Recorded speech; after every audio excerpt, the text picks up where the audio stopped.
નમસ્કાર મિત્રો, સ્વાગત છે આજના એકદમ હાઈ સ્પીડ બ્રેકિંગ ન્યૂઝ અપડેટમાં। જો તમે સરકારી નોકરીની જોરદાર તૈયારી કરી રહ્યા છો તો આજના સમાચાર તમારા માટે જ છે। ગુજરાત મેટ્રો રેલ કોર્પોરેશન એટલે કે આપણી GMRCL એ 2026 માટે એક જબરદસ્ત મેગા રિક્રુટમેન્ટ નોટિફિકેશન બહાર પાડી દીધું છે। સ્પર્ધાત્મક પરીક્ષાની દુનિયામાં અત્યારે આ જ ટોપિક સૌથી વધુ ટ્રેન્ડિંગ છે। તો ચાલો બિલકુલ સમય બગાડ્યા વિના સીધા જ ડીકોડ કરીએ કે આ નોટિફિકેશનમાં તમારા માટે કઈ કઈ મોટી તકો છુપાયેલી છે। ફટાફટ નજર કરીએ આજના એજન્ડા પર। આપણે 6 મુખ્ય મુદ્દા કવર કરીશું। GMRCL મેગા ભરતી, જગ્યાઓ અને લાયકાત, પગાર અને બોન્ડ, સિલેક્શન પ્રોસેસ અને મેડિકલ રૂલ્સ, એક્ઝામ પેટર્ન અને છેલ્લે સૌથી અગત્યની તારીખો। તો ચાલો સૌથી પહેલા વાત કરીએ GMRCL મેગા ભરતી 2026 વિશે। જરા આ નંબર જુઓ, 423। એક્ઝેક્ટલી, આ કોઈ નાનો આંકડો નથી બોસ। GMRCL દ્વારા નોન એક્ઝિક્યુટિવ પોસ્ટ્સ માટે આખી 430 વેકેન્સી ડિક્લેર કરવામાં આવી છે। આટલી મોટી સંખ્યા બતાવે છે કે અમદાવાદ અને સુરત મેટ્રોનું કામ કેટલી સ્પીડમાં ચાલી રહ્યું છે અને તેમને કામ કરવા માટે કેટલા મોટા મેનપાવરની જરૂર છે। હવે તમને થશે કે આ નોકરીમાં એટલું બધું ખાસ શું છે? તો જુઓ, GMRCL કોઈ સામાન્ય કંપની નથી। આ ભારત સરકાર અને ગુજરાત સરકારનું 50-50નું જોઈન્ટ વેન્ચર છે। એટલે કે આપણી મેટ્રોમાં નોકરી મેળવવી એ માત્ર એક નોકરી નથી, પણ એકદમ સિક્યોર અને સ્ટેબલ ફ્યુચર છે। આગળ વધીએ સેક્શન 2 તરફ। વેકેન્સી અને એલિજિબિલિટી એટલે કે લાયકાત શું જોઈશે? વેકેન્સીનું બ્રેકડાઉન એકદમ ક્લિયર છે। આ 423માંથી સૌથી મોટો હિસ્સો કોને જાય છે? મેન્ટેનર્સને, જેમાં સીધી 252 જગ્યાઓ છે। એના પછી 89 જગ્યાઓ સાથે સ્ટેશન કંટ્રોલર અને ટ્રેન ઓપરેટર છે અને 42 જગ્યાઓ જુનિયર એન્જિનિયર માટે ફાળવવામાં આવી છે। આ ટેબલનો તો તમે સ્ક્રીનશોટ લઈ જ લેજો।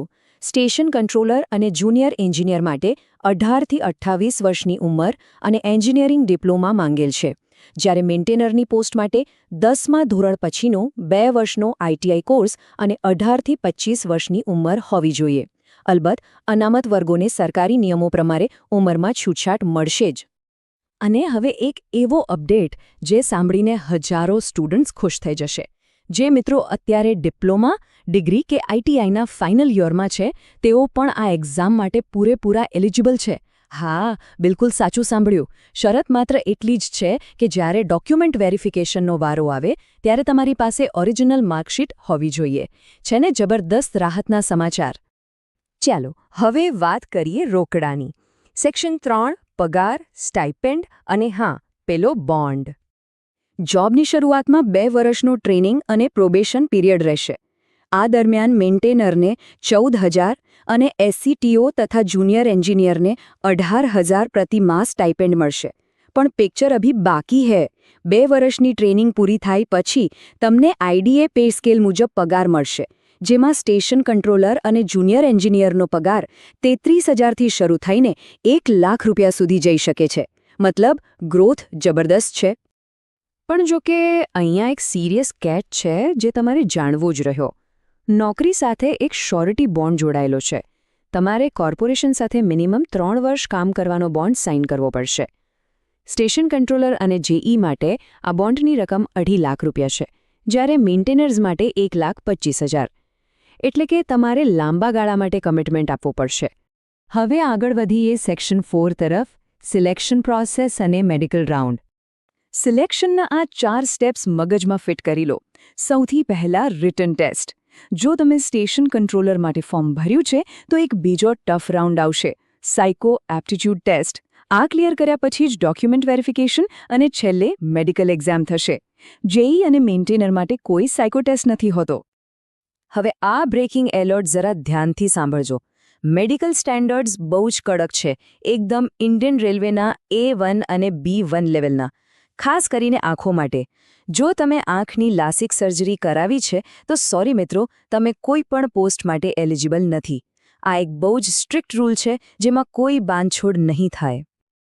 હવે મેઇન મુદ્દા પર આવીએ। પરીક્ષામાં સામનો શું કરવાનો છે? સેક્શન 5 એક્ઝામ પેટર્ન અને સિલેબસ। અહીં કેટલાક ટેક્ટિકલ રૂલ્સ છે જે ગેમ ચેન્જર બની શકે છે. પેપર 120 મિનિટનું હશે, ફૂલ OMR બેસ્ડ. ખોટા જવાબ પર 0.25 માર્ક્સ કપાશે. પણ બેસ્ટ પાર્ટ ખબર છે? જીપીએસસીની જેમ જ જો જવાબ ના આવડતો હોય તો ઓપ્શન ઈ ટિક કરી દો.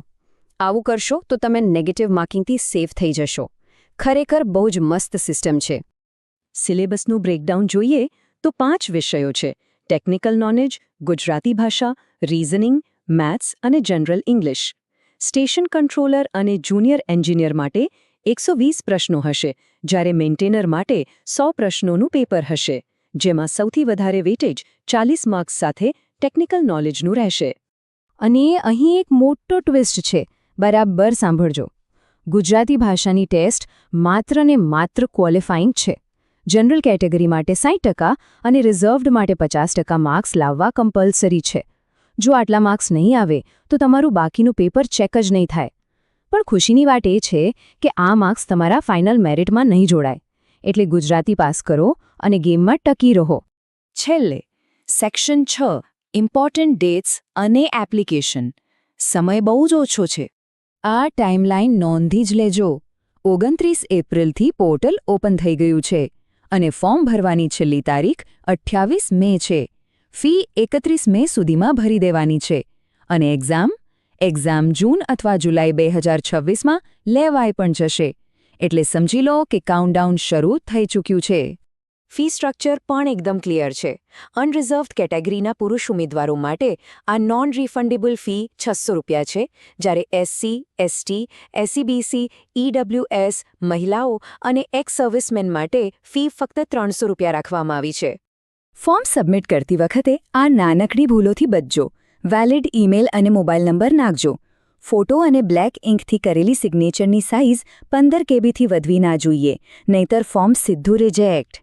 અને ઉંમરમાં છૂટછાટ જોઈતી હોય તો ગુજરાત રાજ્યનું ડોમિસાઇલ સર્ટિફિકેટ હાથવગું રાખજો.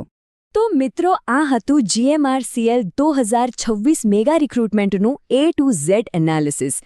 પોર્ટલ ખુલી ગયું છે, 400થી વધુ શાનદાર વેકેન્સી તમારી રાહ જોઈ રહી છે અને સમય ઝડપથી ભાગી રહ્યો છે.